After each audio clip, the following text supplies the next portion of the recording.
What's this? What's this? There's powder everywhere. What's this? There's white things in the air. Great Halloween, everybody! I believe it was our most horrible yet.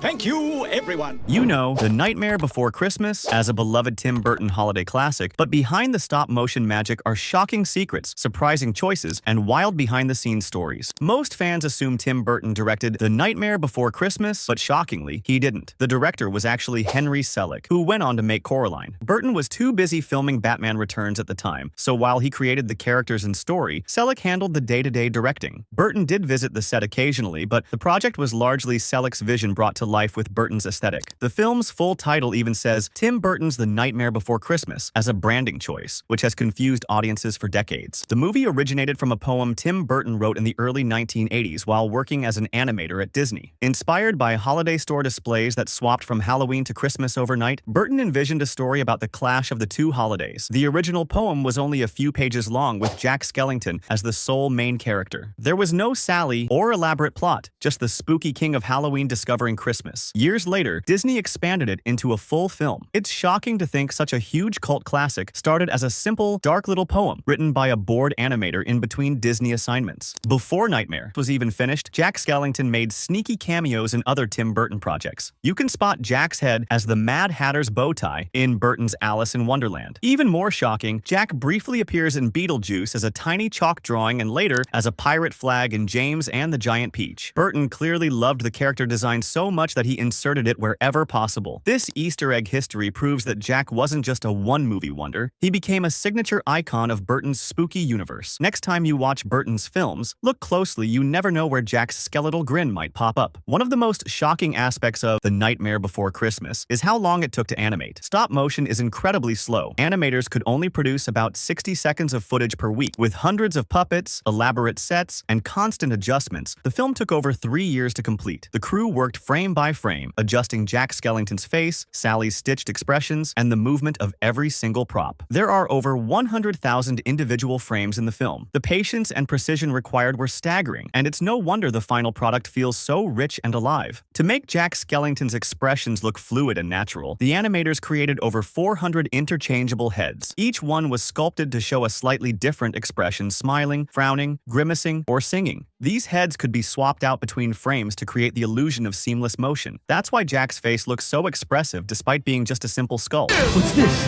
What's this? There's powder everywhere.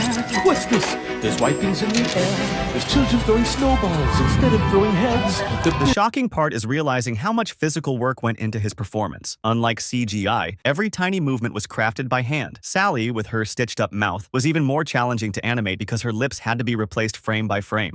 I sense there's something in the wind that feels like tragedy. When Disney first saw the finished film, they panicked. Executives thought the creepy visuals, skeleton characters, and dark tone were far too frightening for kids. Instead of releasing it under the Disney brand, they pushed it through Touchstone Pictures, a label used for more adult-oriented movies. The shocking part is how Disney essentially disowned what is now one of their most beloved films. It wasn't until the 2000s, after years of growing cult popularity, that Disney finally embraced the movie. Now Jack and Sally appear on Disney merch, in theme parks, and even in the Haunted Mansion ride. Catherine O'Hara voiced Sally, but the character's mannerisms were inspired by Elsa Lanchester's performance as the Bride of Frankenstein. From her stitched body to her shy but determined personality, Sally echoes the iconic horror bride, but with a Burton twist. Early versions of Sally were even darker. She was written as more tragic, constantly falling apart and trapped under Dr. Finkelstein's control. Over time, Selick and Burton softened her character to be more lovable and heroic. Still, her design was rooted in Gothic film history, making her more than just a sidekick. Jack Skellington's speaking voice came from actor Chris Sarandon, but his singing voice was performed by composer Danny Elfman. What's this? What's this? There's powder everywhere. What's this? There's white things in the air. What's this? I can't believe my eyes. I must be dreaming. Wake up, Jack, this isn't fair. Elfman, the frontman of the band Oingo Boingo, wrote all the songs for the movie and ended up voicing Jack's musical numbers himself. The shocking part? Elfman admitted he poured so much of his own identity into Jack that the character felt autobiographical. Like Jack, Elfman felt stuck in a routine and longed for something different. That personal connection gave Jack's songs their emotional power. Jack's loyal ghost dog Zero has a glowing nose that guides him through the night. Look closely, and you'll see it's shaped like a tiny tiny jack-o'-lantern. This was a playful Halloween twist on Rudolph the Red-Nosed Reindeer, tying into the movie's theme of blending Christmas and Halloween traditions. The shocking part is how subtle it is. Many fans never notice until it's pointed out. This tiny detail shows how carefully crafted the film was, with inside jokes and Easter eggs hidden in nearly every frame. Zero might be small, but his little pumpkin nose is one of the most charming and clever design choices in the entire film. Come on, Zero. Christmas isn't over yet.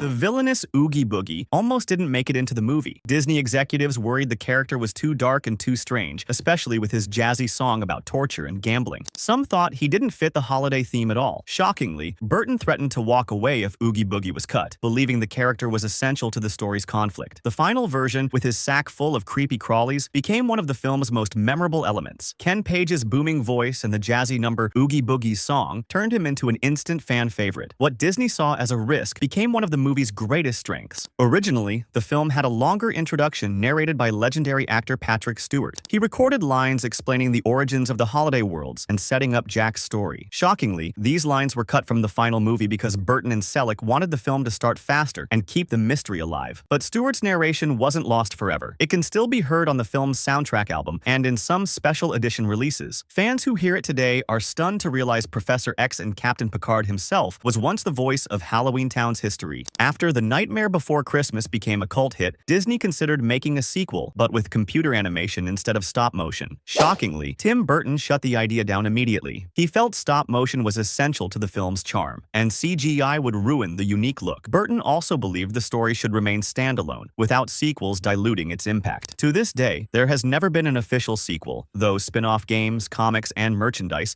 have continued Jack's adventures. Fans might crave a sequel, but Burton's refusal kept the original film untouched, a rare move in Hollywood. Sometimes the scariest thing isn't Oogie Boogie, it's the idea of a bad CGI sequel. While Jack had hundreds of heads for different expressions, Sally was animated with a different technique. Because her mouth was stitched, the animators couldn't just swap out pieces. Instead, they had to carefully replace her entire mask for each line of dialogue. This made Sally far more difficult to animate than Jack. Shockingly, her stitch design, which seemed simple, created the biggest headache for the animators. But the result was worth it. Sally's delicate, emotional expressions helped make her one of the most beloved characters in the film. Her struggles to be free of Dr. Finkelstein mirrored the animators' struggles to make her come alive, frame by painstaking frame. Considering how epic The Nightmare Before Christmas feels, the budget was shockingly small, just about $18 million.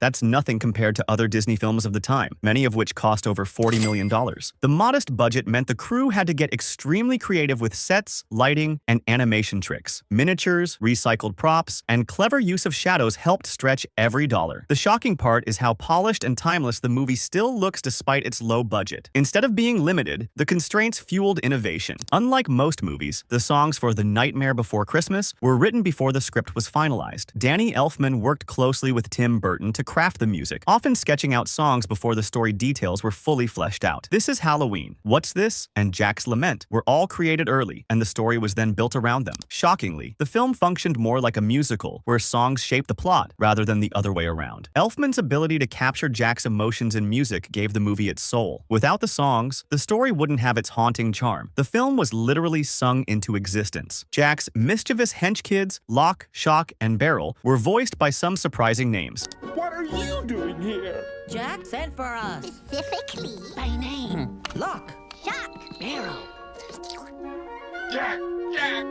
Shockingly, all three characters were partly voiced by Danny Elfman himself, who played Beryl, and also provided their singing parts. Catherine O'Hara, who voiced Sally, also doubled as Shock, the witch. Paul Rubens, better known as Pee Wee Herman, voiced Locke. This little trio brought together Burton's frequent collaborators in one wicked package. Fans often don't realize the star power behind the characters until checking the credits. It's a fun Easter egg that connects Nightmare back to Burton's earlier projects like Pee-wee's Big Adventure. One of the biggest shocks for Disney park fans came in 2001, when Disneyland's Haunted Mansion was transformed into The Nightmare Before Christmas during the holiday season. The ride, called Haunted Mansion Holiday, blended the creepy ghosts of the attraction with Jack, Sally, and Oogie Boogie. It became so popular that it has returned every year since. Shockingly, some fans even argue the crossover feels more natural than the original ride. It's one of the rare times Disney has merged a beloved movie with a classic ride, and it worked perfectly. Tim Burton loved Jack so much that he tried to sneak him into multiple projects before Nightmare was even finished. Shockingly, early concept art shows Jack in different costumes for other holidays, including Easter and Thanksgiving. He was envisioned as a sort of traveling mascot of mischief, not just the Pumpkin King. Burton later reused Jack's skeletal grin in other works, and he became a permanent symbol of Burton's brand. The idea of Jack appearing in other holiday worlds actually came full circle in the Kingdom Hearts video games, where Jack interacts with characters from across Disney's universe. Despite its cult reputation, The Nightmare Before Christmas did earn mainstream recognition. Shockingly, it was nominated for Best Visual Effects at the Academy Awards, the first animated film ever to be recognized in that category. While it didn't win, the nomination proved how groundbreaking the film's stop-motion animation was for its time. Few expected such a weird, dark musical to get attention from Hollywood's biggest award show. The Oscar nod gave the film credibility that helped cement its legacy. It's shocking to think a project Disney once buried under Touchstone was later honored by the Academy. Sometimes, the weirdest films get the last laugh. The Nightmare Before Christmas transformed from a risky oddball project into one of Disney's most profitable franchises. What was once too scary for kids is now fully embraced. Jack and Sally appear in theme parks, merchandise, video games, and endless holiday specials. The film has become a rare two-season classic, watched on both Halloween and Christmas. Decades later, it continues to attract new generations of fans. The shocking truth? Disney's initial doubts gave way to one of the biggest cult success stories in film history. Jack Skellington went from forgotten poem to cultural icon, proving that sometimes the strangest ideas create the strongest legacies. And there you have it, 20 shocking facts about The Nightmare Before Christmas. Which fact was your favorite? Let me know in the comments. And don't forget to like, subscribe, and ring the bell for more spooky deep dives.